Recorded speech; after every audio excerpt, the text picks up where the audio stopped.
China's war isn't only at sea, it's reshaping the economy while everyone's looking the other way.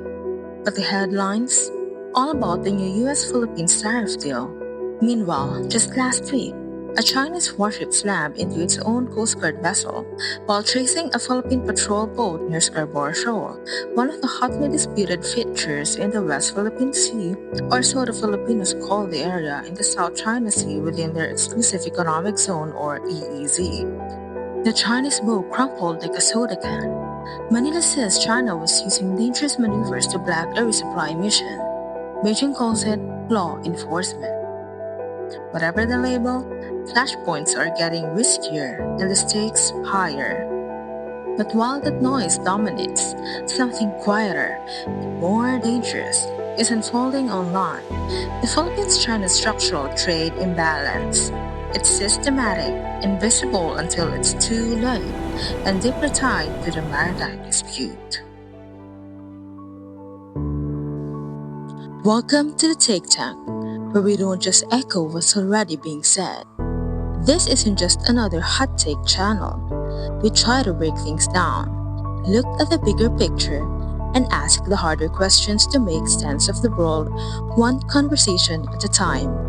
If you're here to explore different sides, hear something new, or just figure out where you stand, you're in good company. And if you're just a curious cat scrolling through, feel free to stay, watch, disagree, or drop your own take in the comments. We're all about open discourse here. No gatekeeping, no echo chambers. So, take your time and take this take. Most view relations between China and the Philippines in terms of patrol boats, fighter jets, and reefs. But the other battlefield is in supply chains, trade routes, and investment deals. Today, we'll explore the economic front of Philippines-China relations, how trade numbers, industry shifts, and even tourism flows make a small country more vulnerable, and why it matters not just for the Philippines, but for any nation caught between great powers. For over 70 years, the Philippines has had a mutual defense treaty with the United States, a pledge to defend each other if attacked. Across the sea lies China, with contested waters in the South China Sea, reaching critical resources and maritime trade choke points. It's probably one of the most contested territories in the world because of the overlapping claims of multiple actors: Brunei, China, Indonesia, Malaysia, the Philippines, Taiwan, and Vietnam. The 2012 Scarborough Shoal standoff was a turning point when China cemented its foothold in and around the shoal by using economic statecraft. This feature is claimed by China, the Philippines, and Taiwan, although Manila is arguably the more active contender against China. In 2016, an international tribunal filed by the Philippines ruled against China's 9-dash line covering almost the entire sea, but Beijing ignored it. The dominant narrative: the US and China are rivals, and the Philippines is stuck in between, choosing between a longtime military ally and the rising power, and also its economic partner. China often frames the Philippines as a troublemaker and US puppet. In reality, while Manila has special ties with its former colonial master, it also exercises autonomy, though not always visibly. The truth: the Philippines isn't just in the middle, it's in a prized yet perilous position. So both Washington and Beijing treat it as a strategic asset. Taiwan lies barely 120 kilometers from Philippine territory. If tensions rise, the Philippines becomes a frontline state. Militarily, it's part of the first island chain, which the American naval strategy is key to containing China from expanding to the Pacific. Economically, it's a gatekeeper for maritime trade choke points and submarine cable routes. Block those, and global supply chains and internet lines slow down. So what happens here matters far beyond the Philippines. Now to the heart of the matter. China isn't only a rival claimant at sea, it's also the Philippines' number one trading partner. In 2024, the Philippines trade deficit with China hit 23 billion US dollars. That's 27% more in just a year, meaning it is buying more from China than China is buying from the Philippines. Over the last 5 years, trade with China grew at a rate of 3.9%, while Hong Kong dropped to 17.8%, the US to 8.2%, and Japan to 7.7%. The US trade balance runs a surplus, around $5 billion in exports.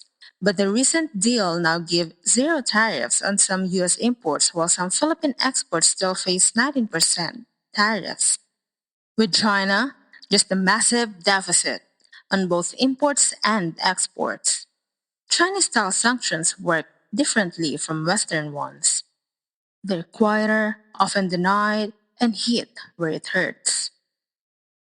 2012, during the Scarborough standoff, Philippine bananas suddenly faced quality inspections at Chinese ports. Tons rotted. Agriculture is politically sensitive.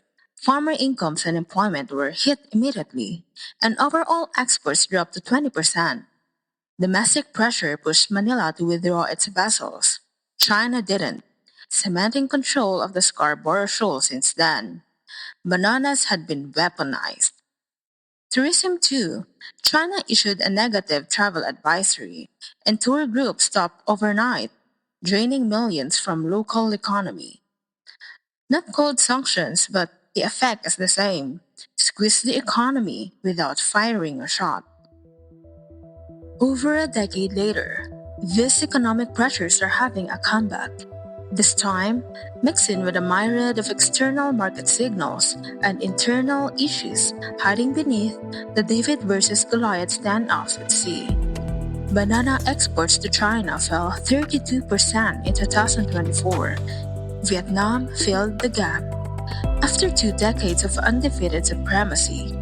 And the same is also starting to happen in Japan, against the same neighbor that overtook the Philippines in rice.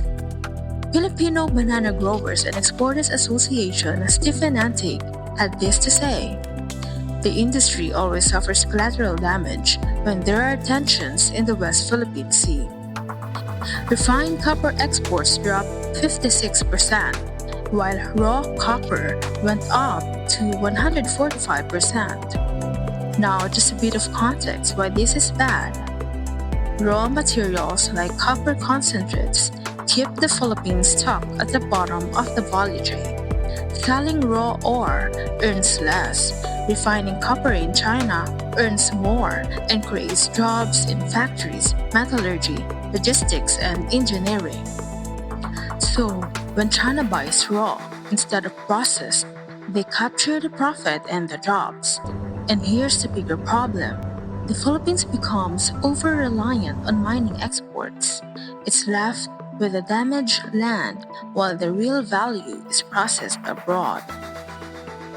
This doesn't have to be a deliberate pressure, but a sudden market adjustment as China outsmarts overseas competitors. But the effect is the same. Small countries are reminded of their vulnerability when they rely too heavily on a single large buyer and industry, namely China and mining. The impact? Immediate. So, the Philippines ended up losing and being reactive. This year, the Philippine Associated Smelting and Refining in Leyte, the only copper processing facility in the country, is shutting down. 3,000 local workers lost their jobs. It's one of the firms forced out of business as China sucks in more copper concentrates, keeping more jobs and profit inside China. A Bloomberg report reveals the Leyte facility will be acquired by the dynastic tycoon family, Villar. So it's a win for some? The country missed its tourism targets because out of the expected 2 million visitors from China in 2024, only 300,000 were reported. Souring people-to-people ties worsened the numbers, driven by dispute tensions, Alice Gua's case, allegations of espionage, and the ban on offshore gambling. all associated with Chinese illicit activities in the Philippines. For context, Alice Guo was the mayor of Bamban, a small Philippine town.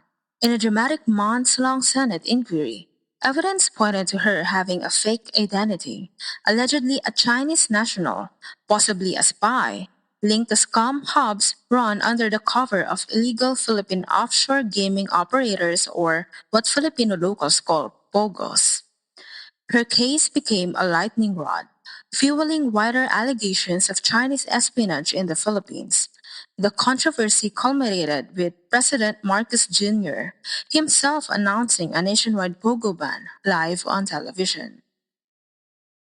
In 2012, China is remembered suspending tour groups in the Philippines that came alongside the banana stick sanction during the Scarborough standoff in the disputed waters.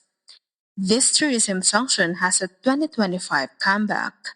In its negative travel advisory, China cited harassment and security concerns. True or not, the effect was clear: cut revenues flowing from China to the Philippines. Despite historical precedents and present realities of its relations with China, it's puzzling how the Philippine government still set a 2 million target for Chinese tourist arrivals, given ongoing political tensions and deteriorating relations, which should have informed current policy. Could it be a lack of foresight or a business as usual mindset? Tourism Secretary Frasco said, Geopolitics ultimately seep into arrivals from China, and this is in stark contrast to the e-visa policies of our ASEAN neighbors. She is now setting her sights for India to offset the decline in Chinese tourists, diversifying the potential markets of the country for tourism. Will it work? We're about to see. The Philippines isn't totally defenseless. It is part of the semiconductor value chain that China needs, and minerals that feed into the chain, like copper and nickel. After all, these are the raw ingredients in the Industry 4.0. We can talk more about this in future takes. But here's the catch. If China finds other suppliers or reshapes value chain even further through its Belt and Road Initiative, that shield disappears. And it's already happening in manufacturing on lower value goods like agriculture. Note that this graph does not include services, which is where the country relatively excels. But looking at this, the Philippines isn't a major participant. As fuel export President Sergio Ortiz put it, no one can compete with China right now. The US cannot help but import from them, but more the Philippines. Our exports to China fell in the same manner as their investments because of geopolitics. So, in the end, exporters are struggling, not because they're pro-China, but because they have workers to pay, taxes to file, and national growth targets to meet. So it's not just the brave souls in the sea, the soldiers and the fisherfolk who are affected. It's also the businesses and farmers. Given all this, the lesson isn't just watch China, it's watch yourself. Great powers, China, the US, anyone, will use every tool: markets, investments, military ties, history. Small countries cannot control these, but they can reduce their vulnerabilities while holding its ground against China at sea. The Philippines is right on track to expand its maritime militia and defense partners. But security isn't just warships and treaties, it must also mean economic resilience. Because a one-sided foreign policy cannot win against China's economic statecraft, where every flare-up risks spilling over into business and people-to-people ties. And guns and frigates cannot back an attack aimed at Filipino farmers or fishers. Real security is diversifying trade, investing in local industries, logistics, and expanding supply chains that link beyond major powers to ASEAN and other regions. A real China strategy treats market over dependence on this economic partner and maritime enemy as a core vulnerability. That mix of proximity, economic weight, and political tension makes the Philippines uniquely exposed.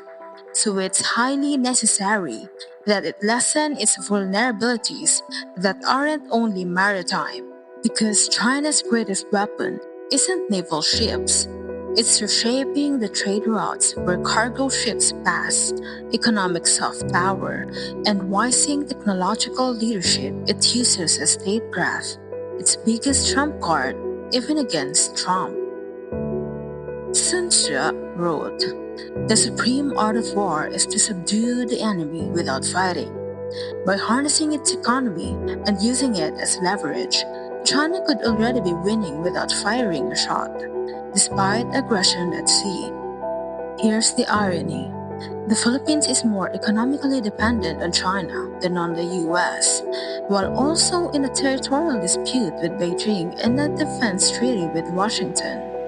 It's a rare, dangerous position where economics is geopolitics, and too often, it's noticed only when it's already too late.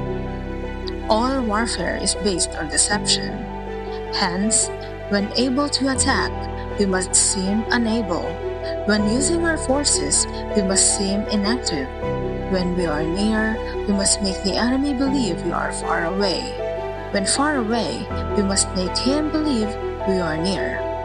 Another lesson from Sun Tzu: heavy dependence on supply chains might look harmless until it's weaponized, or just impacted but neglected as the country looks the wrong way, taking away resources, jobs, growth, and industries, while everybody's stuck onto colliding Chinese ships, caught in the supreme art of war, not by open battle, but by a silent strategy.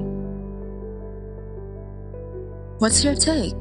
What's the best way around for a small country at a critical position? Let me know in the comments. And don't forget to like, share, and subscribe to the Take Tank to help us continue the mission of delivering critically informed and independent storytelling about things that matter.